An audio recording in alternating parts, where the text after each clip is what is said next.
So if you've been following the channel at all pretty much in the past year, you'll know that I've been doing a lot of track days with my 2002 AP1 S2000. While it's been a really robust and enjoyable track car, and it's taught me a lot about driving at the limit, several months ago I over-revved this engine at Willow, so I was shifting from third to fourth, accidentally went into second, and ever since then the engine has been acting a little bit weird.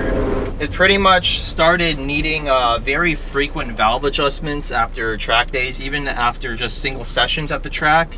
And it got to the point where I was actually losing track time, losing sessions that I paid for, because the engine would start sputtering, the idle would kind of be funny, and I would get the check engine light here and there after, you know, hard sessions on the track. I did a lot of research online. I talked to my mechanic, Mario, aka Rogue Motorsports. I talked to a lot of S2000 track friends and experts, and they all told me, yeah, most likely, you know, when you over rev the engine, and because it is high mileage, you might have damaged the head. I did a compression test shortly after the over rev, and actually it came back pretty decent. All the cylinders measured a compression of about 202 to 210 psi. But unfortunately, you know, after spending a lot of money on valve adjustments after every 1 or 2 track days, and like I said, losing valuable track time from the engine kind of sputtering after sessions, I decided enough is enough. It's time to finally deal with this issue so I can have a reliable track car.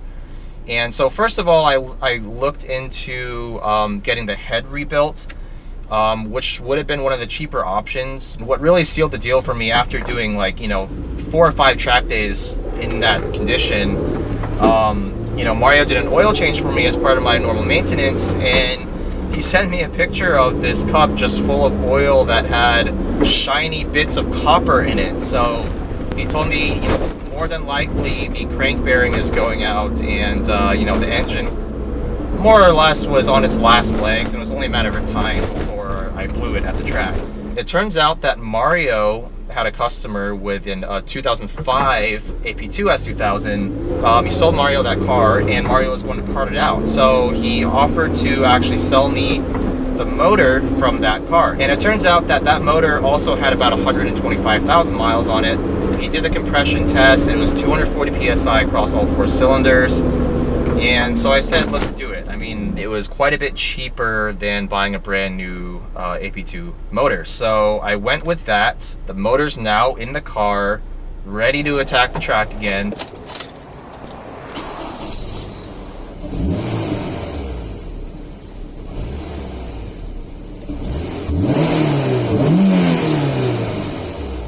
And so yes, it was kind of a risk going with a high mileage motor, but because the compression and leak down tests came out pretty good, you know, I kind of just took a gamble with it, and we're gonna see how it holds up.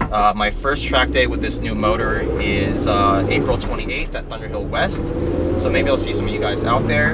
And I want to give you guys a really good idea of how the AP2 engine compares to the AP1 engine, because I still have the original AP1 transmission, so the gearing obviously is a bit longer than the AP2 engine was designed for. So I'm going to track it at Thunderhill, I'm going to track it at Laguna and Willow this year, and give you guys an idea of like how it feels compared to the AP1. Obviously the red line is now only 8,000, whereas the AP1 revved all the way to about 9,000. I'm still riding the original AP1 ECU, so I still have the ability to rev out to 9,000, but I'm basically just going to short shift it at around 8,000 because I don't really want to risk running it above the OEM red line of the AP2 motor, since it is a 2.2 liter instead of a 2 liter.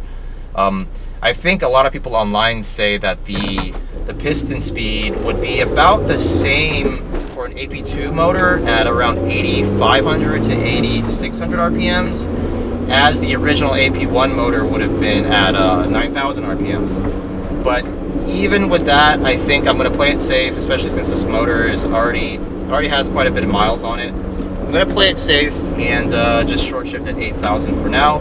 I do have the AP2 ECU that I can swap in later, but for now I am just going to see how it does with the AP1 ECU without touching it, without messing with it. So why did I go with an AP2 motor instead of just a replacement AP1 motor?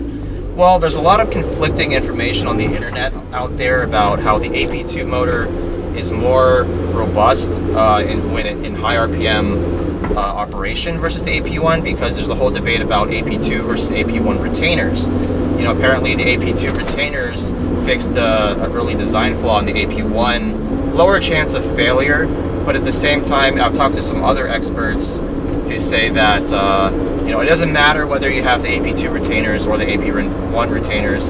If you over rev it, you're probably going to break something, and I know that makes sense too. But I also kind of wanted to see the difference in torque, because having an extra 10% of displacement, I should get quite a bit more mid-range torque. So, you know, it's a solid maybe 9 to 10 foot-pound increase. But if you really look at the torque curve, you do get more torque from low RPMs.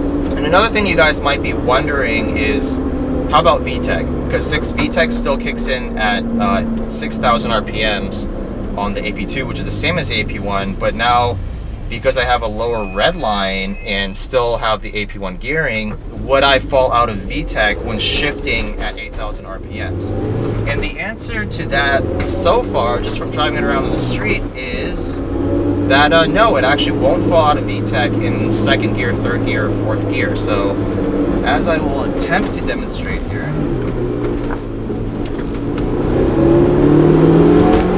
it's VTEC 8,000, still at about 6,200 when I shift from second to third at 8,000. This motor definitely feels like it's in pretty good shape, so it does run quite smoothly, and I'm really pleased with it as just as a street car right now. The other thing I had put in this car is the spoon rigid collars. It helps to stiffen up the subframe and prevent the subframe from shifting around you know, when you're going over bumps. So overall, it should result in a stiffer chassis feel and possibly even a little bit improved ride comfort. So after driving the car for several hundred miles since I had the rigid collars installed, I feel like, I mean, this is maybe just in my head, but when I do go over like those little markers in the middle of the road, I do feel like the car feels a little bit better damped even. It's almost as if the coilovers, the shocks, were just of a slightly higher grade. Obviously that's not the case, but that's kind of the impression that the rigid collars gives me. It just almost just takes the suspension to a slightly higher level. We'll see how that translates on track. I'll see you know, how my lap times are affected. As for now, I'm really enjoying just the smoothness of the engine is really impressive.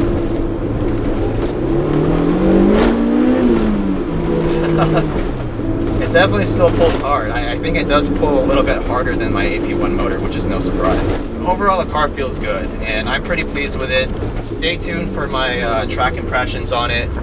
We'll see if it really makes a difference in lap times, just having that little bit more torque. I know a lot of you S2000 guys out there have probably blown your motors before at the track, or you know, you want to know what the difference is between the AP1 versus the AP2 motor without changing anything with the chassis. So I think this is a pretty good control test, and I haven't seen too many of these, at least, you know, on YouTube before. So I'm really curious to see how it plays out in terms of the lap times and the overall feel.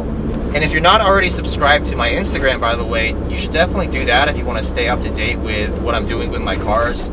So yeah, this car has literally turned from the Sketch 2000 when I first bought it into a money pit, essentially. I mean, this car, I've spent more money fixing and modifying this car than I have all of my other cars I've ever owned combined.